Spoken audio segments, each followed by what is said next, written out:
नमस्कार। आचरण के साथ मैं हूं टीएन मनीष, हाजिर हूं आज का मुद्दा लेकर।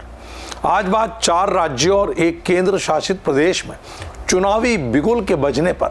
दरअसल मुख्य चुनाव आयुक्त ज्ञानेश कुमार ने विज्ञान भवन में प्रेस कॉन्फ्रेंस में ऐलान किया 4 राज्य और एक केंद्र शासित क्षेत्र में चुनाव का एमसीसी तत्काल लागू कर दी गई।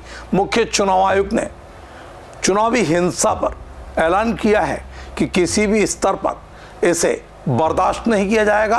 ऐसा करने वालों के खिलाफ सख्त से सख्त कार्रवाई होगी। चलिए विस्तार से जानते हैं पूरा चुनावी कार्यक्रम। मुख्य चुनाव आयुक्त ज्ञानेश कुमार ने प्रेस कॉन्फ्रेंस करके असम, पश्चिम बंगाल, केरल, तमिलनाडु और केंद्र शासित प्रदेश पुडुचेरी में होने वाले विधानसभा चुनावों की तारीखों का ऐलान कर दिया है। चुनाव आयोग ने असम, केरल और पुडुचेरी में एक ही चरण में 9 अप्रैल को चुनाव कराने की घोषणा की है, जबकि पश्चिम बंगाल में 2 चरणों में 23 और 29 अप्रैल को मतदान होगा, जबकि तमिलनाडु में एक चरण में 23 अप्रैल को वोटिंग होगी। इन तमाम राज्यों और केंद्र शासित प्रदेश के चुनावों के नतीजे 4 मई को जारी किए जाएंगे। इस दौरान सीईसी ज्ञानेश कुमार ने बताया कि चुनावों का ये उत्सव जो हमारा गौरव है, असम, केरल, तमिलनाडु, पश्चिम बंगाल जैसे राज्यों और केंद्र शासित प्रदेश पुडुचेरी में आयोजित होने जा रहा है। The festival of elections, our pride, is going to be held in the state of Assam, Kerala, Tamil Nadu, West Bengal and the Union Territory of Puducherry. The total electors are 17.4 crores and the assembly constituencies are 824. The number of polling stations is roughly 2.19 lakhs and the electoral machinery would consist of roughly 25 lakh personnel.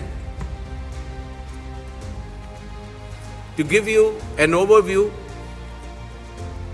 the end of term of Assam Assembly is on 20th of May, Kerala 23rd of May, Puducherry 15th of June, Tamil Nadu 10th of May and West Bengal 7th of May.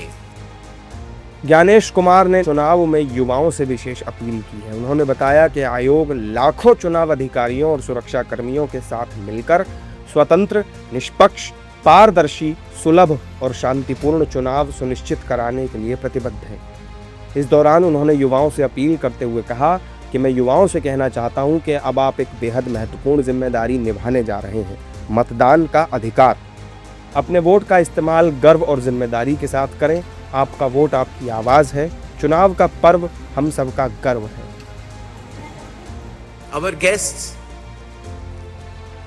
from more than 20 countries from their electoral commissions who will be visiting these elections for witnessing the festive celebrations, the transparent and efficient celebrations of elections in India. The Commission, along with lakhs of election officials and security personnel, is committed for ensuring free, fair, transparent, accessible and peaceful elections. Election Commission of India is also prepared to welcome each and every voter to their polling stations and provide them with a pleasant and comfortable voting experience. I would also like to make a special appeal to our youth and the first-time voters. My dear friends, you are about to step into one of the most important responsibilities of your life, exercising your democratic right, the right to vote. I urge you to participate enthusiastically in this great democratic exercise and cast your vote with pride, responsibility and confidence. विपक्ष SIR को लेकर चुनाव आयोग पर लगातार हमलावर है। ऐसे में ज्ञानेश कुमार ने साफ कर दिया है कि संविधान के अनुच्छेद 326 के मुताबिक ये सुनिश्चित किया जाता है कि कोई भी पात्र मतदाता सूची से बाहर न रह जाए और साथ ही कोई भी अपात्र व्यक्ति सूची में शामिल न होने पाए।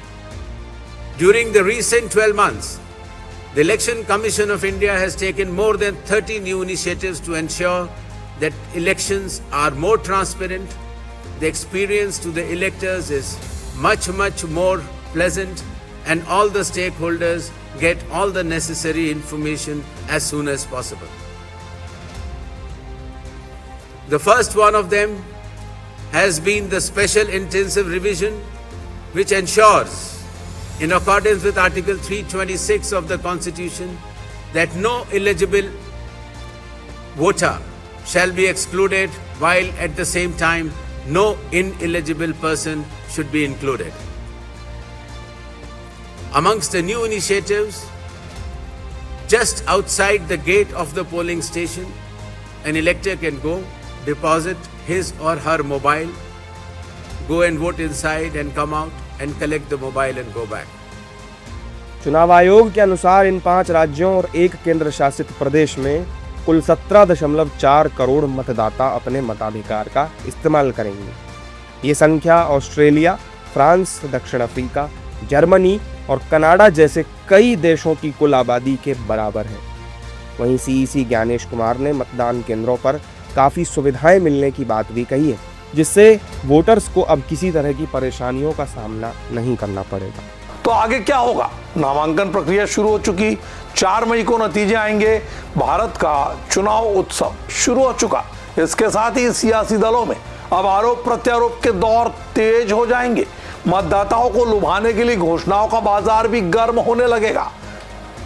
सियासी दलों के दांवपेच के बीच सबसे बड़ी बात यह है कि लोकतंत्र में मतदाता ही उम्मीदवारों का भाग्य विधाता होता है। ऐसे में फैसला उसको लेना है। आज के मुद्दे में इतना ही।